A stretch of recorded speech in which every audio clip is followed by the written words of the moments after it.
Yeah, come on. Had to make you wait for it for just a second. Stop teasing. Always got to keep you on your toes. I'm really excited for today.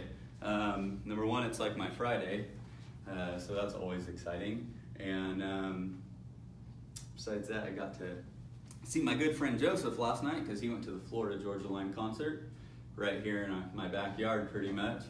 And yeah, got to see him this morning. He wasn't feeling too hot, so I hooked him up with some Tylenol and a glass of water and sent him on his way. How y'all doing today? Alive, and incredibly happy, blessed to be alive. Michael Massey, didn't you get a check this morning? Just freaking loaded? Today, yeah. Nice. Big time stuff. Cashing checks and breaking necks. Yeah. Oh Especially boy. the breaking neck part. All right, Ryan. All right, so emotional intelligence. Our one I'm going to talk about next is life is about relationship, not acquisition, which I got from my mom. Thank you, Mom. It's a good read. Read it this morning, but we're going to save that for another time. So emotional intelligence. Have you guys heard of emotional intelligence? Yes. What is it? I see it as emotional maturity, really. Mm-hmm. Just staying composed. You can kind of see it in great athletes. Mm-hmm. Well, great, when it comes to anything, when the pressure's on and when it's not, who's going to break down, who's not. Yep. Staying relentless. Closer mentality. Cleaner mentality, really. Yeah, exactly. I would say I agree with all those things. Mamba mentality. Yeah. That's Mamba mentality. The way I look at it, there's two sorts of intelligence in this world. There's the book smart IQ test that people like to judge their worth and their smarts on. But there's another whole side of it that is very rarely talked about in today's society.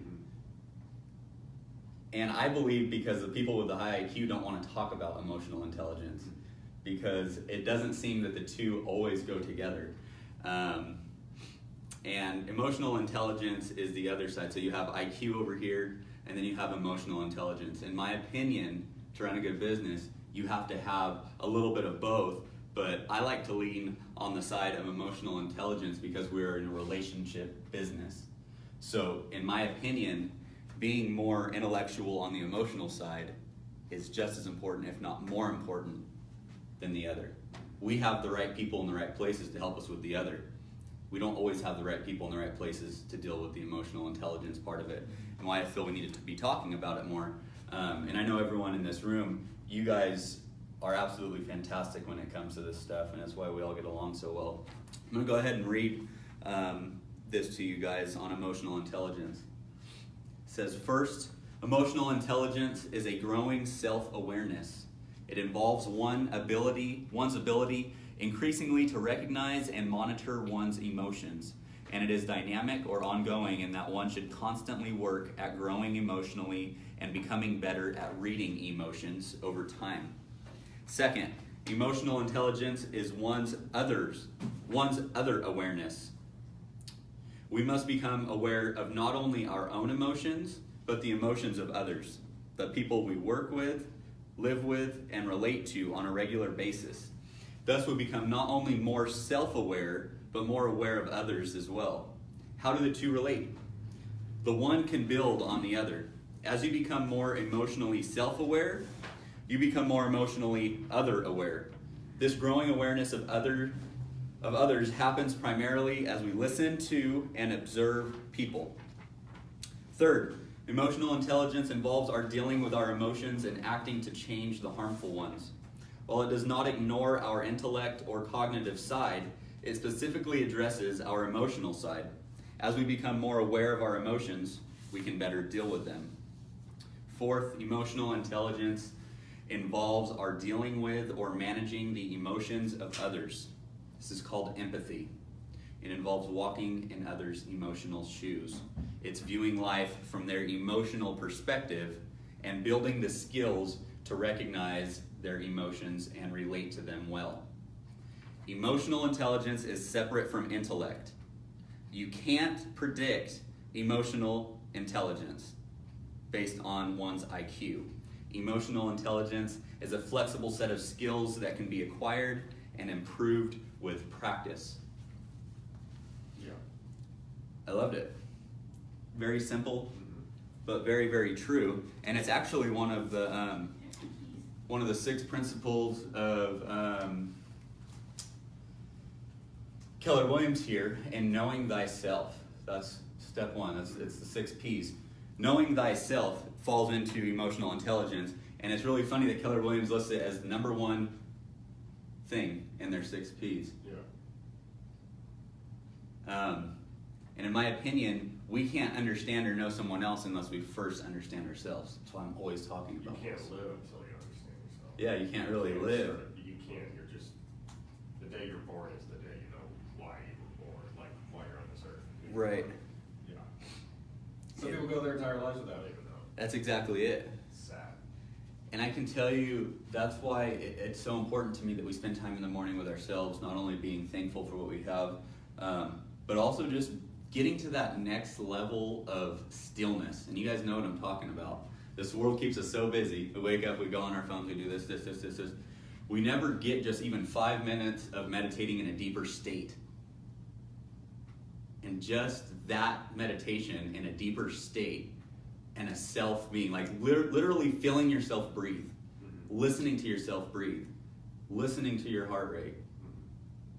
Like, it sounds silly, but just allowing yourself to get to that place is allowing yourself to know thyself. And when you're able to know thyself, you're able to understand and connect and relate with others.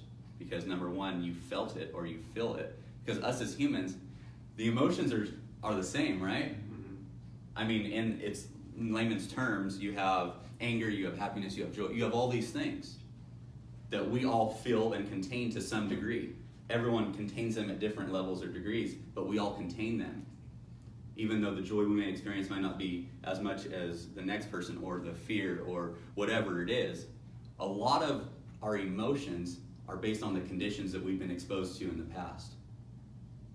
Same thing with other people. A lot of our reactions come from what we knew or what we know, or a circumstance or a situation that made us that way. So when we're able to understand why am I like this in this situation, if you take the time for yourself to understand that, you're helping your client. Because when you see them in that state, you properly know, okay, I remember being in this state, you know what, this is what helped me, or this is the thought, this is the question that someone asked me when I was feeling like that helped me, so let me help them.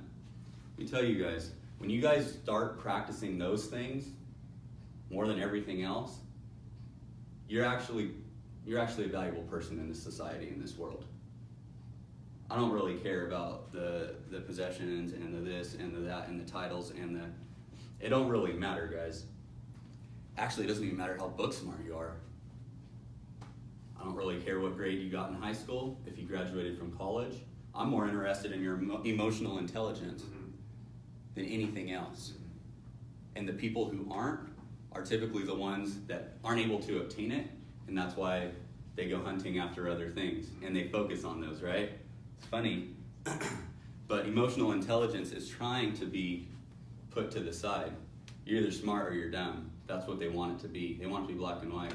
No, the most valuable people in this world are emotionally intelligent. They don't have a high IQ. Now there's a special occasion every once in a while where you have it, but I can tell you, if you're focused on your IQ and not your emotional intelligence, you're worthless. And I'm serious about that. You are. You really are. Go and teach someone about a book that's, when all said and done, isn't going to necessarily mean or do anything. It's a thing.